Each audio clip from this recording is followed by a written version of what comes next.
Welcome everybody. This will be the first part of a multi-part series of taking a character from concept to game ready and inside of Unreal 4 engine using the disruptive tool Character Creator 3.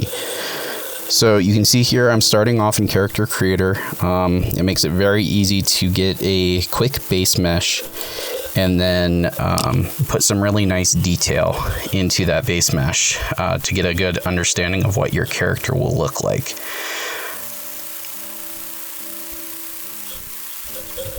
So you can see here I'm kind of just playing around. This is the first time that I'm using the tool, so I am playing with the presets. I've watched a few tutorials myself, and so I've started to get together some of my reference. You can see the face that just popped up there is the face that we'll be using. I will be making a winged tiefling from Dungeons and Dragons. It's actually my brother's Dungeons and Dragons character, Malecius.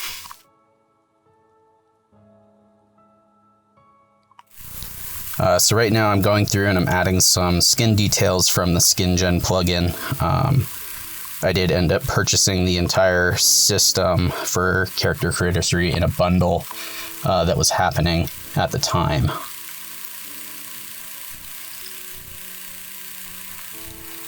Now, one thing that is important to understand is that Character Creator 3 makes some incredible looking characters just right off the bat. However, you are going to want to really invest some time taking them into zBrush, doing some sculpting of your own in order to get some AAA quality results. We'll also be taking him into Substance Painter to really take the skin textures that we have from Character Creator and then just take them to a next level. Really where we see the true power of this tool come into place, and you'll see this further on, actually quite further on in the pipeline, but when we start to bring everything into Character Creator, you'll see the amazing tools that will allow us to get all of our LODs, our level of details for the character, being able to consolidate and compile the textures into one texture for our very low level of details. And then at the very end, being able to take the entire character put together inside of Character Creator and then exporting it to Unreal Engine with all of the shaders built for us. This is really great because these are things that as an artist you should know how to do. However, having a tool that does it for you and does it quickly and does it efficiently means that you're spending a lot more time on the fun stuff like art versus having to deal with the technical aspects of setting up textures and setting up everything inside of the engine.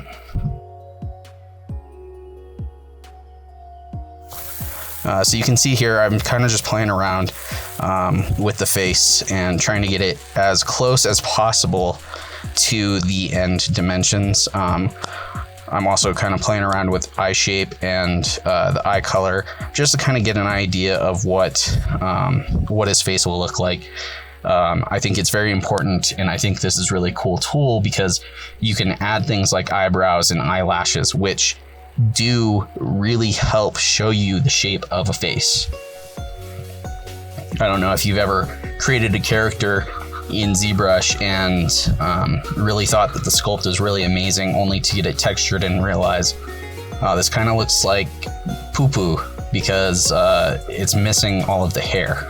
Well, that's what's really cool about this tool is that, you know, puts that hair there for you, and then you're able to kind of see exactly how the end piece is going to look, or at least a very good idea of what the end piece will look like.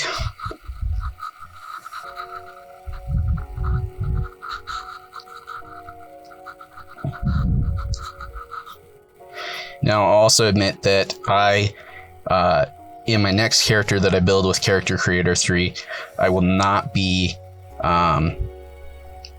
spending so much time on all of this. At least all of like the detail oriented stuff. So like the eye colors and stuff like that. This is really more me getting a feeling for the tool and kind of playing around with it because it's very cool. But in reality, I'll probably just focus on the blend shapes of the face like I am now, because you know, it's not necessarily adding anything, but it is giving me a good idea of what I'm doing.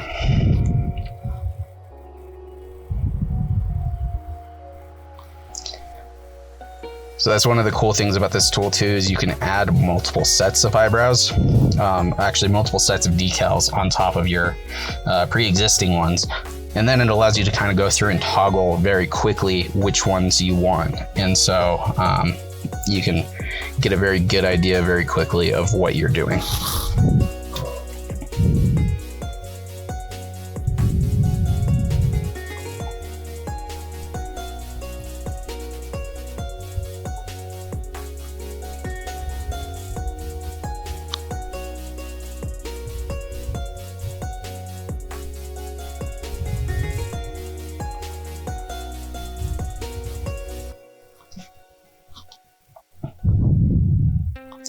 I would say that the learning curve on this program is very small. I would say the biggest part of the learning curve is actually just learning how to navigate the program, and that's true of a lot of programs. I did have a little bit more trouble with this program, navigating some of its UI. Just because it's not really like any of the other programs that I use. But once I started to kind of get a hang of it, you know, that learning curve pretty much went away entirely.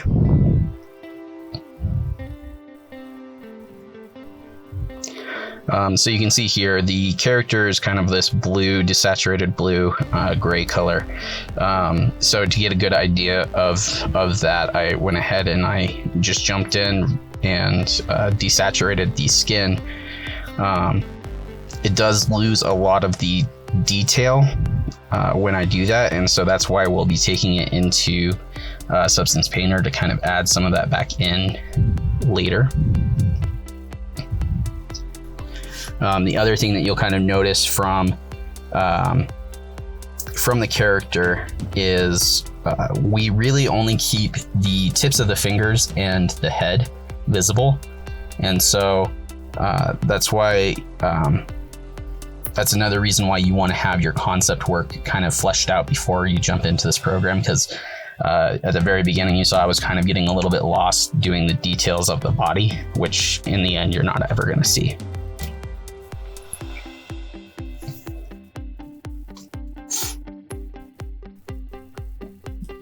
So you can see I'm kind of flipping back and forth between the program and my face concept, just to kind of make sure that I'm on the right track with the face. That is one thing that I'll admit to, is I am not as great at you know, working with the sliders as I am with sculpting, or I guess I'm less comfortable with the sliders than I am with moving things around inside of the sculpting process in zBrush.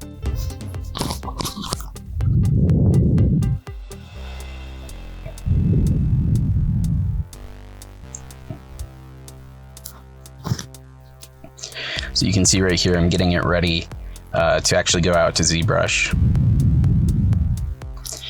The important thing to do, and I messed this up a few times when I first started playing around with the program, you need to export it out in T-pose or A-pose in order to bring it back into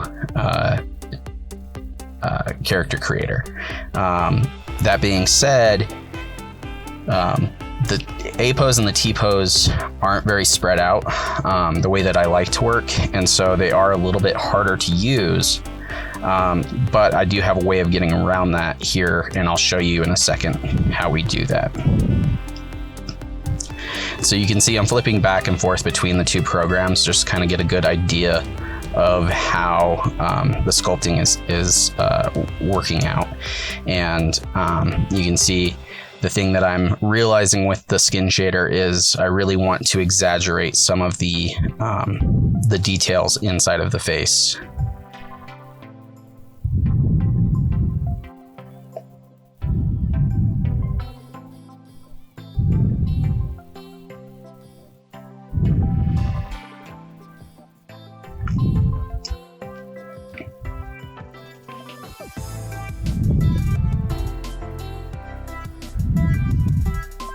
This is one of the really great things about the program is as long as you don't mess with the vertex order or the topology of the object, it will import back into Character Creator 3 and just update the scene.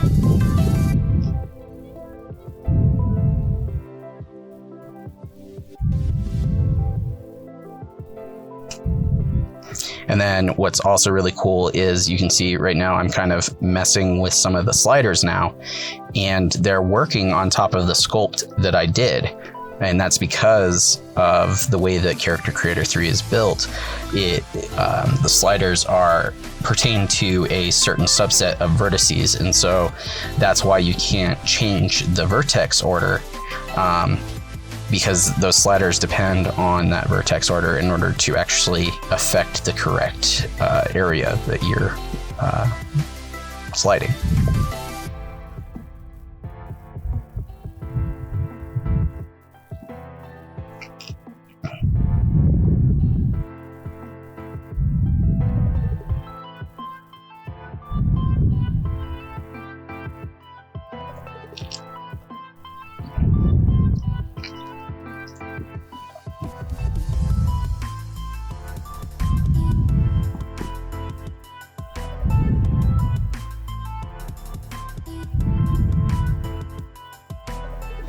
And so you can see towards the end, I'm using the sliders a little bit more, and that's because I'm getting a little bit more comfortable with them.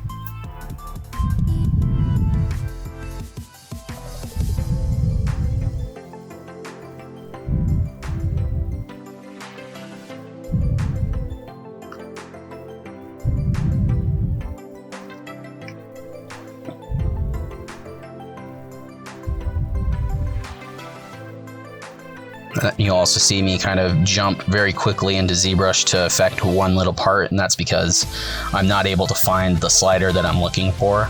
And the program, exports to ZBrush so quickly with GoZ that it really is quicker for me to just export it to ZBrush and do the thing that I need to do, and then export it back to Character Creator 3 rather than futzing with it's a massive list of sliders that you have access to if you get some of the morph packs. And so sometimes it's just a little bit easier to jump into ZBrush and tweak the one thing that you're trying to tweak rather than finding the specific shader. So now you can see I'm trying to get a good resting kind of expression for him. I don't want anything too extreme, but the lax face wasn't really fitting the reference that I had, and so that's one of the things that I did.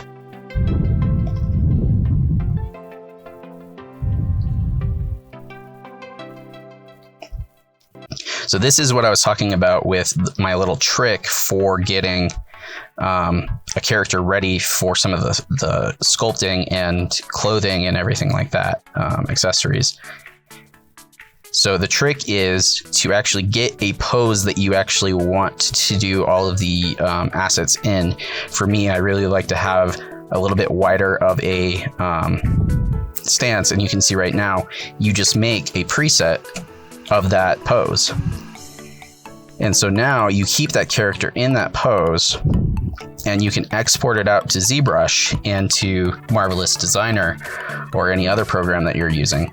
You can't export it back in. However, when you create the clothing, you then export it out. And then you take that clothing and from there, once the clothing is complete, you import it back into Character Creator 3, and your character will already be in the correct pose because that's the pose that you set. And because you're not importing the character, everything will work out fine. And then you can actually use Character Creators 3's fantastic rigging, auto rigging, to conform the clothing to your character. And you don't even have to worry about rigging it in another program. Once again, it's a very disruptive tool, very quick workflow. Thank you guys for watching. My name is Brady. I will be posting another video soon of part 2. Thanks again. You have a good one. Bye.